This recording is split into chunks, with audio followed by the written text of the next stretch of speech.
Your Steve Jones Show podcast is loading now. The Steve Jones Show podcast is sponsored by Sunbury Motors, North 4th Street in Sunbury, and Sunbury Motors Kia, routes 11 and 15 in Hummel's Wharf.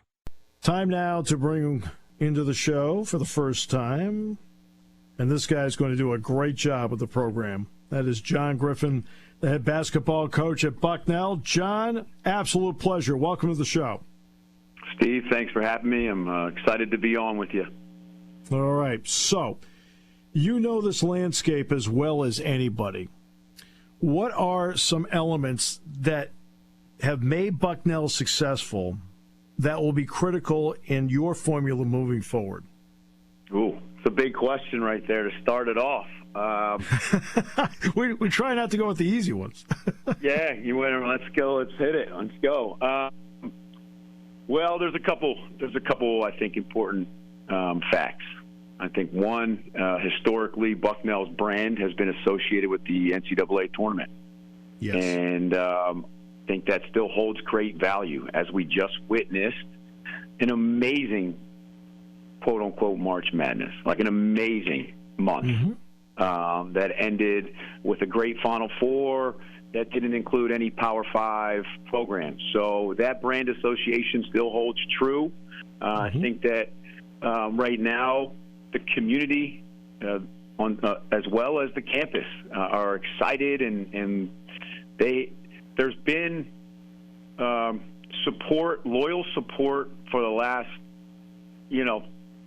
since I've been involved with the program, and it's been an amazing tool for us in the world of recruiting, but it's been a major advantage for us as it relates to the Patriot League in general. I'm looking forward to reigniting both campus and community and kind of showing how great of a fan base we really have. And then finally, just utilizing our network. I mean, I think that Bucknell is nationally known for its academic elements. And within our program, we have amazing alumni doing great things. And in today's landscape where finding a job is as competitive as it's ever been, I think there are a lot of elements in athletics right now that can pull you many different ways with the portal and all these buzzwords of the NIL world, and that of which I'm very familiar with. But we have such a strong brotherhood, and Bucknell has such an amazing network that I plan to use, invite into the program, and make sure that our players have some world of a network when they leave. See, you can handle the questions. You're fine. Yeah, I got it. No, I got it. I thought you were going to talk about Dick Girardi or something. That's coming up. Yeah. We'll get to DJ in a moment at some point. All right. But, you learn something at every stop, John. And one of your first stops was being a video coordinator for the Indiana Pacers. Now, for those who may not realize, what do you think Eric Spoelstra did early on before he became the head coach of the Miami Heat? Same kind of job. What did you pick up being in that environment? And I know it was more than a decade ago, but being in that environment that now applies to the college game. Yeah, it's a great question. I think it's a question that I don't get asked enough, because Eric Spoelstra, when I did it, was the person I looked up to as to like what the result could be. So what you learn in that position, the video coordinator position, first of all, it's widely referred to, the office anyway, as a dungeon. You normally only computer screens, no windows. And what it taught me at a really early stage in my career, that there's no substitute for hard work. Yes. So that kind of encompasses a lot of different realms in basketball. As it relates to the NBA, they are experts through my eyes, all the coaches in the NBA, all the people I've been around in the world of basketball. They study it religiously. They basically have their PhD in basketball. So in order for you to make sure that everyone's on the same page in the NBA, even though you're at the bottom end of the totem pole, you learn how important it is to be really good at what you're doing. And it's a pillar for me, because as I've moved around in my career, I've had many different roles. but it started with just straight work. On top of that, the other elements that have been a major part of my coaching philosophy, I learned the significance of data and analytics, yes. and I've learned the significance of visuals and film as it relates to teaching. And then finally, you know what? Like, the NBA gets kind of put on a pedestal because these players are so elite, but relationships are still most important. They still hold true as one of the strongest ways to help a player improve. So I learned a lot, as you can see. It was a great experience for me. Yeah, there's so many elements that come out of the NBA, the angles with which they set screens, the ability to pick out matchups, right? That's why I always laugh. We always refer to it, Dick and I refer to as the Where's Waldo. Yeah, right. That's right. You got to find the one. Find the one. I asked somebody one time, how do you know? He says, watch the tape. It'll stick out to you like a sore thumb. I think I might have been Waldo at some points in my career, so I know it well. Hey, John, whenever I played, I've spent my entire time, no matter what it was, being the Waldo. All right, so it's a role I know well. Working with Billy Lang, okay, that puts you on the bench, and obviously he gave you a lot of responsibility. Yeah. Well, what did you pick up about that? Because now you're about to make that all-important move one chair over. Yeah, I mean, I was really fortunate to be with Billy during a 4-year time where there was a lot of hurdles. There was, COVID hurdle, then there was the transfer portal hurdle, then there's the NIL hurdle. So I watched and was a part of making what at this point after 4 years seemed to be about 1 million decisions of whether it be program branding or staffing or daily schedule. Everything was built around creating an environment that was viewed as elite. And so having that experience really shaped my mind and given me great confidence and comfort in now the decisions that I'm making here in the first 10 days. But essentially, everything matters, from the gear to the product on the floor to your ability to connect with people. Every touching point is important, and that was something that I learned very quickly with Billy. He's a great basketball mind, and again, I view the NBA world as the elite of the elite as it relates to coaching. He came from that world, and so I got to kind of see the mind of someone that overviews everything schematically, dissects it, and then installs it and tries to execute it. So it was a great 4 years for me. I'm proud of the direction of the program we took over at a tough time, and now the program's in a good spot with everyone returning and a couple all-league caliber players. It turned out in this particular year, the Atlantic 10 was a one-bid league. And you are now taking a head coaching job in what is definitely a one-bid league. So what kind of philosophy do you want to bring to your non-conference schedule to then set up your conference schedule?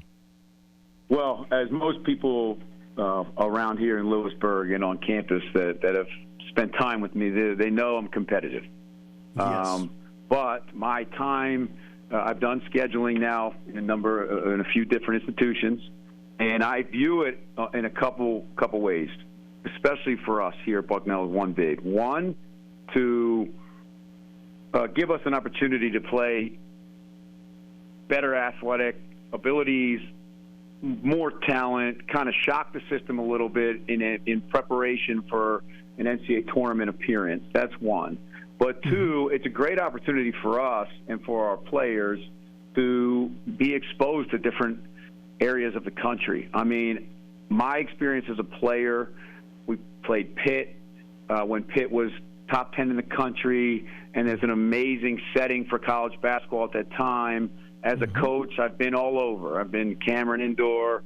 We've been to Kansas. And, like, those type of experiences, ultimately, I'm hoping as we continue to recruit players that fit our style, system, and mission here, like, they want that opportunity. But I'm going to make sure in our non-conference schedule that we get to pockets of the country that we have a strong alumni base, as well as make it an unbelievable experience, and we're going to compete. So that's kind of my philosophy. The wins and losses, of course, are always important, the number one piece of importance. So we'll make sure that there's a balanced schedule. I'm not going to play Duke and then Kansas back to back. See, again, there's the savvy right there. Yeah. There's the savvy right there. Where are you right now on coaching staff? I'm almost finished. I've got a couple guys that I'm just finishing conversations with. I've spent the first 10 days really focused on the players. But I will be announcing that very shortly. My experience with taking over a program, the players really dominate the majority of your life because there's so many moving parts now in the world of athletics, which, you're seeing, at Penn State and beyond. And so that's where I spend a lot of my time. John, it's been my experience in doing this for as long as I have that part of the key, it's a word that everybody hears, it's ownership. When you played at Bucknell, you and your teammates had ownership of the program. You felt that strongly about it, and that's why you're back as head coach, because Bucknell means something to you. Right. How important a factor was that, because you had been meeting with your players, to then let them understand how important ownership is? Yeah, I mean, it's these early conversations when you take over a program, and it's my first time doing it, so I'm hoping I'm doing it the right way. But it's really more of a get to know them, and hopefully they build a little level of comfort in a short amount of time. But while getting to know them, I'm finding my ways of giving them what I think is the required competitive spirit to wear the jersey. As you just alluded to, there's great ownership from the guys that I played with, my teammates, Coach Flannery, the coaches that were a part of our program, the trainers, strength coach during my time. I still think that there's elements of that here in place. And now I just need to kind of do my part in educating them in the significance of the pride when it comes to competing. And once they learn, how important it is and how much success they've had, I have, in what I've seen thus far in a couple workouts, the competitive spirit will come out, and then again, and it's funny you say that. All I've been teaching is peer-to-peer elevation, expectation levels, and then they'll hold themselves accountable to the ownership level that we're hoping that they have. How did everything go for Matt down with Pat down at Florida Gulf Coast? Went well. I mean, every morning it's 85 degrees. So yeah, tell me about it. Yeah, I know. Chambers. Yeah, Chambers will text me once in a while. Thanks. Yeah, I mean, I'm driving to work. It's 25 degrees. I have to defrost my car for 15 minutes, and he's already finished an 8-mile run at 75 degrees. His office looks over the baseball field, and I'm not sure you can find a better climate to coach basketball. Except the Bucknell, of course. I really don't think you can. They have a beach on campus and multiple pools. It's like a little bit of a country club. It sounds like Girardi's situation down in Yardley. Yeah. yeah, that's probably right. He's got to pick up Coach Speedy Morris, and then it's all good with Dick Girardi and Coach Morris. Then that's the tandem right there. John, you would have no idea how many Speedy Morris stories I've heard. I mean, unreal. I've heard them on the other end. They're amazing. Yeah, I have to quickly ask you about the influence of your dad in all this, because your dad did a terrific job as a head basketball coach. Now, obviously, you wanted to play and so forth. I got that part. But did it have any influence on your idea that you wanted to go into coaching? Of course. I mean, I've been around it my entire life in some facet or another. I was born into it. When I was born in Albany, New York, my father was the head coach at Siena. So what I've learned from him One, the power of relationships. Like, as a basketball coach, you're a teacher. Yes. That is the fundamental. That's your fundamental job. You're in place to leave a lasting positive influence on young people, and he took that very, very seriously. Now, he's very competitive, and his intensity levels elevated to try to hold his players to their best levels, and that's a major part of who I am. But you know what? Most importantly, what I really love, because when you're a son of a coach, you see both sides of the fence. You see the wins. The wins are amazing for everybody: fans, players, families, coaches' families, administrators. They're amazing. But then when you lose, you see the other side of it, and the emotions swing, and it's a heavy swing. And so I've seen his ability to bounce back. He's got great faith. And at the same time, again, he's always been a teacher, and that's my passion, is the impact, not the wins and the losses. I'm competitive, and I'm a Philly guy, and I have a chip on my shoulder. I'm here to help these young people have a good experience during a really important time in their life. They couldn't have made a better choice, John. Congratulations on the job. I know it's going to take a lot of hard work. You'll have our support as it goes through, and appreciate you very much. Yeah, I'm looking forward to this relationship. Thanks for having me on.